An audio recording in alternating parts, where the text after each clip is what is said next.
The 60K range is booming up right now, and if you're planning to buy a mobile device in this range, then you have the newly launches. Firstly, the Vivo X200T, secondly, Moto's new series Moto Signature, and lastly, we have fan favorite of flagship from the last year, OnePlus 13. So, which is worth the money? So without wasting your time, chalo, let's get started.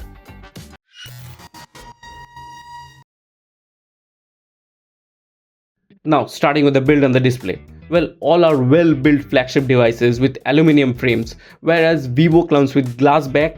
OnePlus in few variants have glass back, whereas in the blue one it has a leather finish. Moto on the other hand has all vegan leather finish. Moto's Signature look almost similar to the Edge series, and that same bump on the left hand side, that quad curve from all the sides, and also it has one extra AI key button. OnePlus also has one extra plus key which can be customized, but Vivo does not have any such button. Now all of them supports IP68 and 69, so no issues with waters, but design wise I think maybe the Vivo and the OnePlus looks more premium and different from Moto, considering that the Moto Signature looks almost similar to the Edge series. Moto, by the way, has the lightest weight among all and even the thinnest device. But overall, in-hand feel is better on Vivo than the rest, and the design also I like it better on the center. But one thing to be noted is that Vivo still has USB 2.0, which feels a big downgrade for the price range. Both OnePlus and Moto has latest USB 3.2 Gen 1. Now coming to the display, OnePlus has 6.8-inch 120Hz display with 2K resolution, which is the only device with this resolution in this range. So naturally the display is much more crispier and better on OnePlus. Along with that, it has 1600 nits of HBM, which makes the outdoor experience pretty smooth.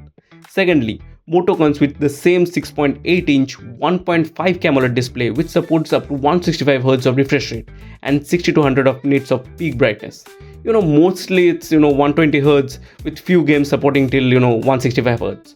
Both Moto and OnePlus has LTPO display, which means it can come down to 1Hz when idle, which saves a lot of battery. Both are pretty good with multimedia experience also. Now lastly comes Vivo's display with its 6.67-inch 1.5K 120Hz AMOLED display. Now it has also 1600 nits of HBM like OnePlus, so outdoor brightness is pretty good. The colors are crisp and a little bit on the boosted side like Vivo always does. But the con is that it has LTPS display, not LTPO, which means it cannot come down to 1Hz, which I feel isn't a very good thing. You're paying 50-60,000 and getting LTPS display along with USB 2.0, it is definitely a downgrade. The bezels also could have been thinner. By the way, all the devices support HD on Netflix and YouTube and has ultrasonic fingerprints, so no issues with that. Now let's talk about the cameras first. But before that, please do subscribe to the channel, help us support and grow. Now, Vivo comes with triple camera setup with all 50MP Zeiss camera sensors and 32MP selfie.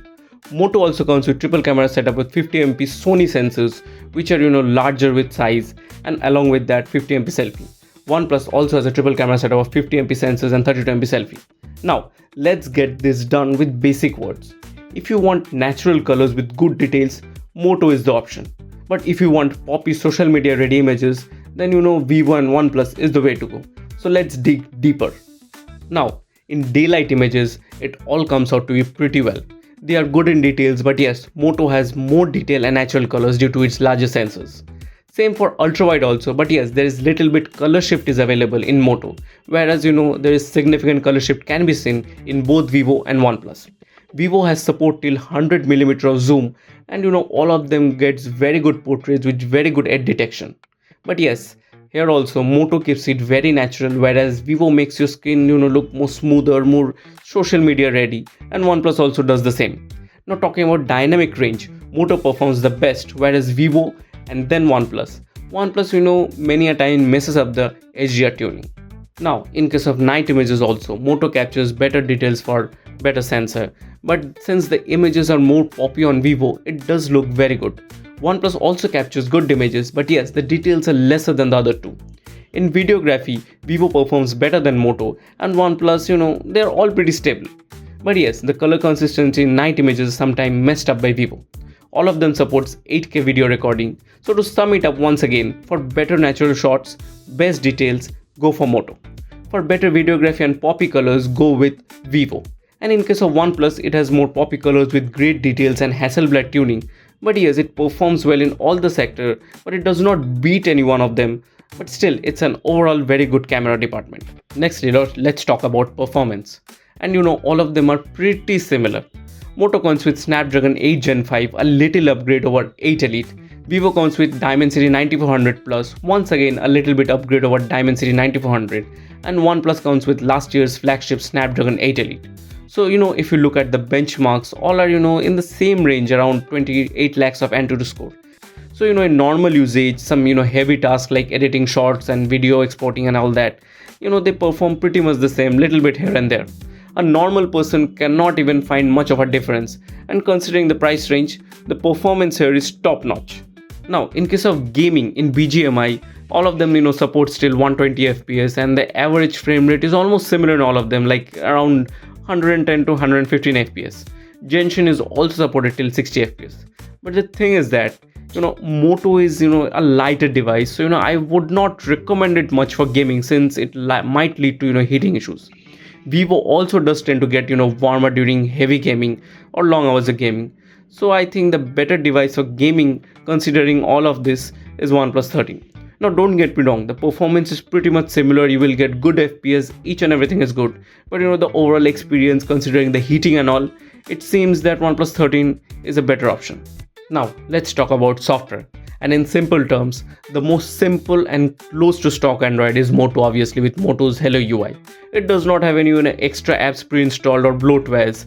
Also, it has few extra Moto apps like Moto Connect, which comes in very handy. The AI key also helps in using Gemini or Copilot easily, and even it has a feature like remember this for better usage, like it takes a screenshot and makes you remember later. So it's a very well balanced, clean UI, and Moto's Hello UI has been improving. Now it has promised 7 years of updates, but Moto has a bad history with updates, so let's see how that works out. Moto for this device has also signature features, which you can check it out. Next comes Vivo with its Origin OS 6, which is a much better version from FunTouch OS. It is much cleaner, feature rich with lots of customization. Yes, pre-installed apps are there, which is okay, but the thing is that while setting up the device, it does try to make you install bloatwares, all those games and everything, which again for a 60k device should not happen. So try to be aware while setting up. The AI features are also there, which is amazing, and I absolutely love this lock screen flip cards. It is very much impressive. Also, it has promised 5 plus 7 years of updates. Lastly, it's Oxygen OS with Oxygen OS 15, which can be considered as one of the feature-rich OS out there. It has that old charm of Oxygen OS, but nowadays it feels very much alike like Color OS now. So nothing can be done, it's almost the same company. I love the customizations of Oxygen OS, especially the lock screen ones. It's very elegant, very beautiful. Yes, sometimes the suggestions, they might suggest some bloatwares which might come up, so try to disable it in the settings. But overall, you can consider me as biased, but I am very much fan of this OS, which neither feels too basic to stock Android or neither too detached. It's one of my favorite UI after One UI. But it's all your choice, which one do you prefer. But yes, it does have 4 plus 6 years of OS updates, which is the least in this range. Now, coming to battery, the best one in this range has to be Vivo with its massive 62 mAh battery and 92 watt charging. It goes easily over a day with 7 to 8 hours of SOT even on heavy usage. It's actually amazing. Secondly comes OnePlus with 6000 mAh battery and 100 watt of charging, which almost gives around 7 to 8 hours of SOT and moderate usage, almost similar. Lastly comes Moto with 5200 mAh battery and 90 watt charging, which does give you 5 to 6 hours of SOT on moderate to heavy usage, which I think it can be accepted considering the slim design it brings on the plate.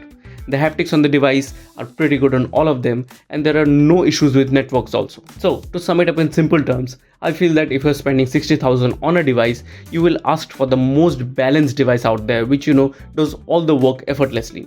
And for that, I think according to me, it's still OnePlus 13 in 2026. Yes, it's not the best in all the categories, but it brings overall value, which is still relevant.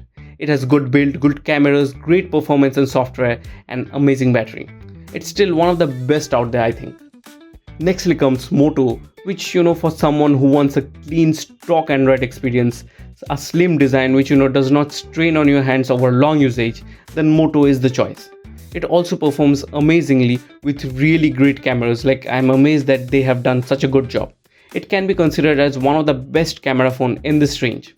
Lastly, for Vivo, I would not, recommend it much considering the competition, because yes, it has amazing features and great software, but USB 2.2 and LTPS display at 60,000, it cannot be supported.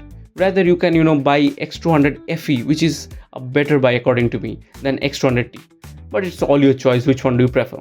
So this was all from my side. So please do know if I've liked this video or not, if I missed anything. So please do like, share and subscribe to the channel, and thank you for watching.